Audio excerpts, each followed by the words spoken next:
Hello and welcome to the studios of Platform Media International, PMI. My name is Joe Ehizode. Welcome. This is the day that the Lord has made, and it is a pleasure for us to present to you from our very best end all the news about sports around the globe. Most especially now that Olympics is getting to a close and EPL English Premiership is at the fullest.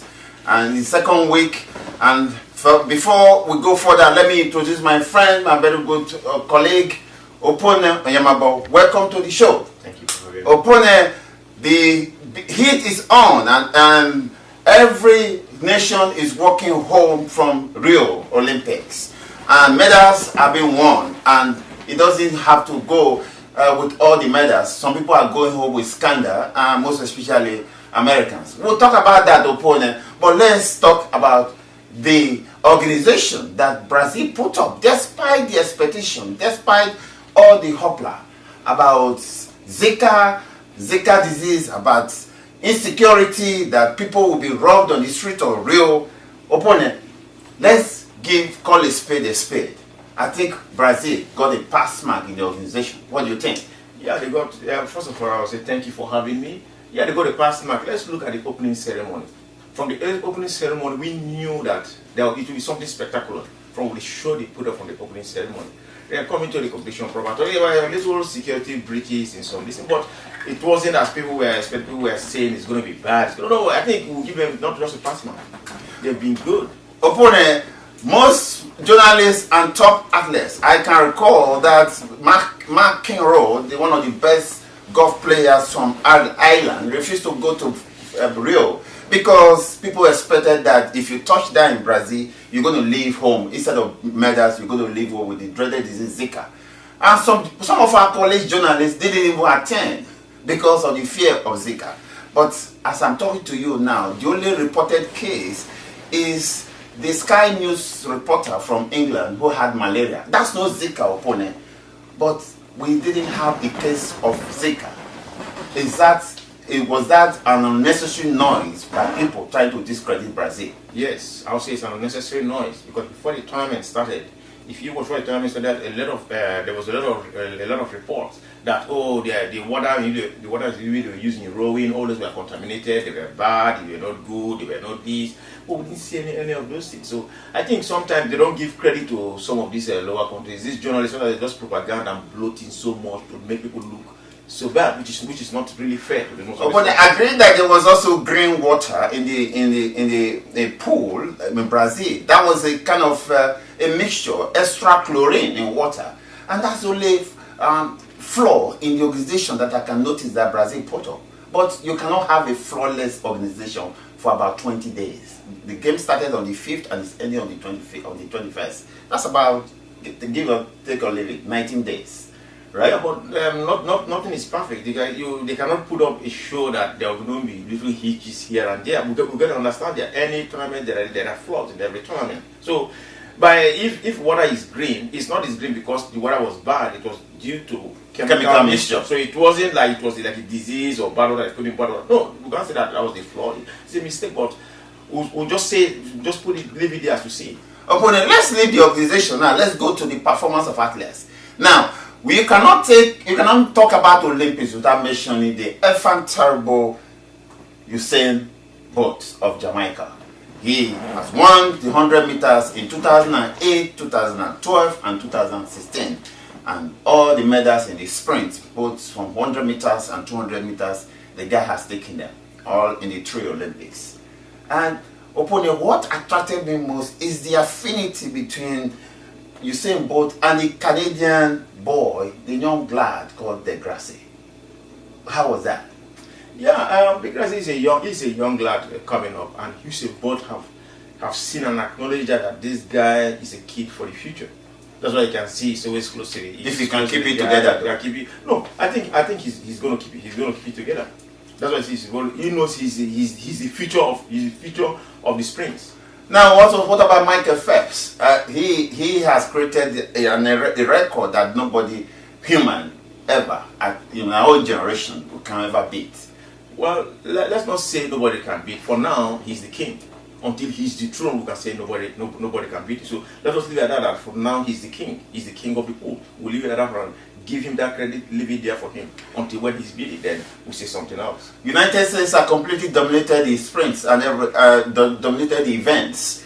29 gold as we're talking to you, and the closest of them all is China.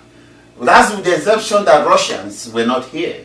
And now, as we're talking to you, USA has 183 medals, followed by China 65. Distribution of that is US has 37 gold medals, followed by China by 22 and Great Britain by 24. What is amazing is that in 2000, Britain did so poorly, and there was a hoopla in the British media that Britain is losing it, and they went back to planning, and now they are third in the medals table. As the closing ceremony is about a few days away, and Britain has 24 gold medals. Let's give credit to who credit is due. They went back and did a consensus planning, and now they are third in the medals table. How about that? Because they have a system and a structure. They have a system. They have a structure. They put the system in place, and they pursue and they work towards it.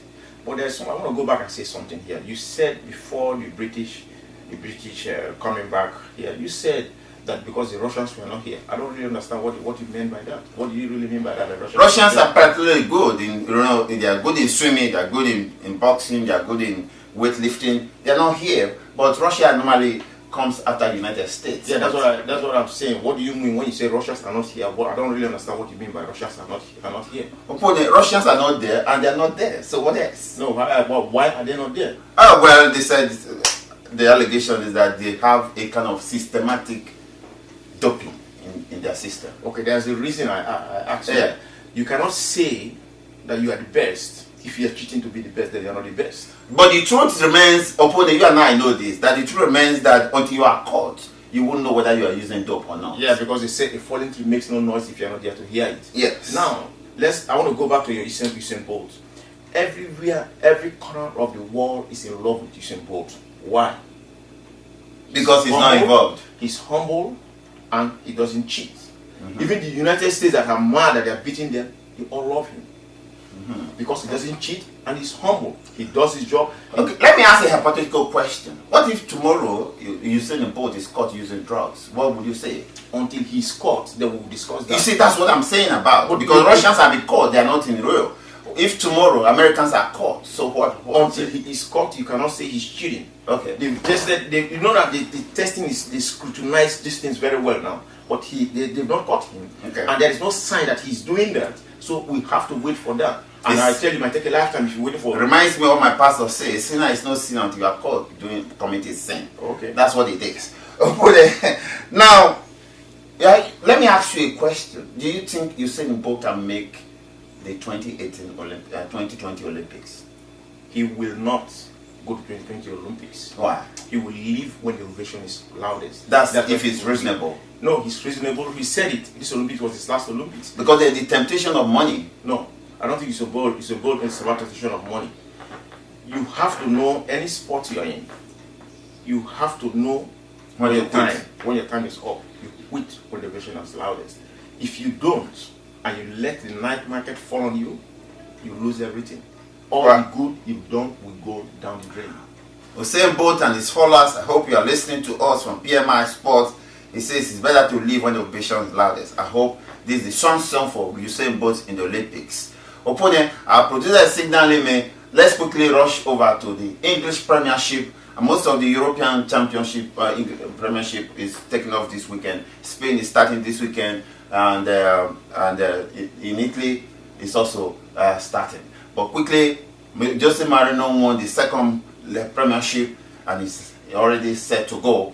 Perhaps the market is still up for grabs.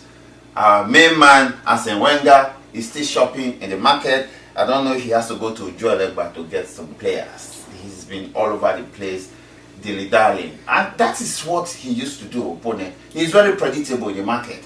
He goes and they throw it up and there, he's looking for players, and August 31st is here, he's no longer. And then he says, all my players are good for the season. This is my problem. This is my problem with Arsene Wenger. This is just my problem with Arsene Wenger. They call Arsene Wenger the professor. He's fluent in 5 or 6 languages. That's not my problem. My major problem with Arsene Wenger is this. Arsene Wenger haven't differentiated between the difference between need and want. He is always a want-want. No, he has to differentiate what he needs and what he wants. Until he does that, he cannot win the championship.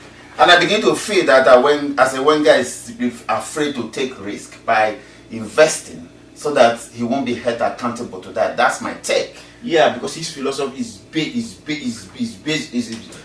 philosophy is purely based on fallacy and excuses. He's afraid to invest. He's afraid that if he invests and he fails, people will say, "Oh, see, you bought players, but now you fail." No, let me quickly ask you, why, despite all these complaints about Arsene Wenger, the most dedicated fans I've ever seen are the fans of Arsenal? Why have people still following Arsenal? Okay, I'll tell you something. You see, when you play good football, sometimes it blinds the bad side of you.